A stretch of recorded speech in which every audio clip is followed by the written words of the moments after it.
Let's see if Jake Lewis can get a better start. Lights out, we go racing. Here we go. All right, looks like a better launch from the front row, but Jake Lewis, he's on that 85. Kind of the same thing, although this time, Kayla Yaakov going around the outside of everybody once again. Wow, out in the yellow paint for Yaakov, but looks like she's going to be in 5th spot, and Jake Lewis definitely a better start. But your leader is P.J. Jacobson with the number 70, Ty Scott right behind him. And the problem right now for Matthew Skoltz, you see him sandwiched between two GSXR 750s of Maxi Girardo rather, and Jake Lewis. Jake Lewis can somehow draft by Matthew Skoltz. That's exactly what he's not going to want. As he comes down here into turn 6, he doesn't want to go any further back than he is, and he's not gonna. The number 11 does a nice job of holding off Jake Lewis. You see Blake Davis there.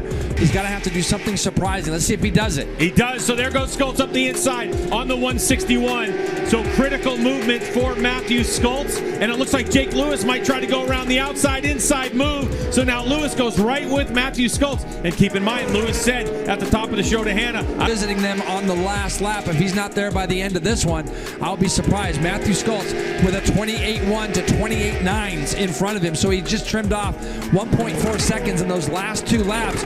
And Matthew now is going to be licking his chops, and he's going to be close enough to do something with one of them in turn 1 next time by. And this last full lap, I have seen quite a bit of movement on P.J. Jacobson's rear end of his motorcycle. We typically see that from P.J., but it's also concerning because if Ty Scott has got a better drive than P.J. Jacobson, he might be able to draft and pass him down the back straightaway as they go now 3 wide. They don't know Skoltz is there, and all of a sudden, here comes the 11 right into the lead.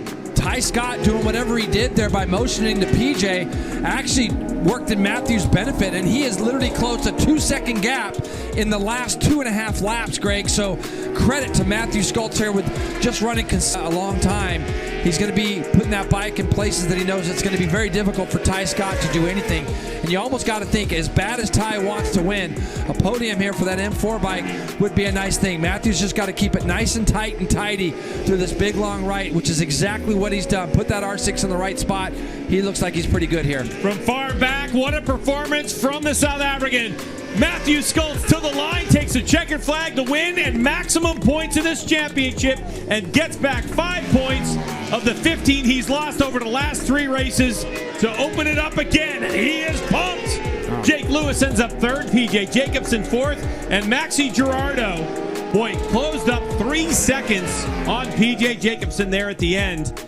So 25 points for Skoltz, 13 points for P.J. Jacobson, including the fastest lap of the race on lap number 9. Yeah, I'd be interested to see what Ty was trying to tell PJ, whether he saw something from PJ or not. But I think if Ty stays tucked in,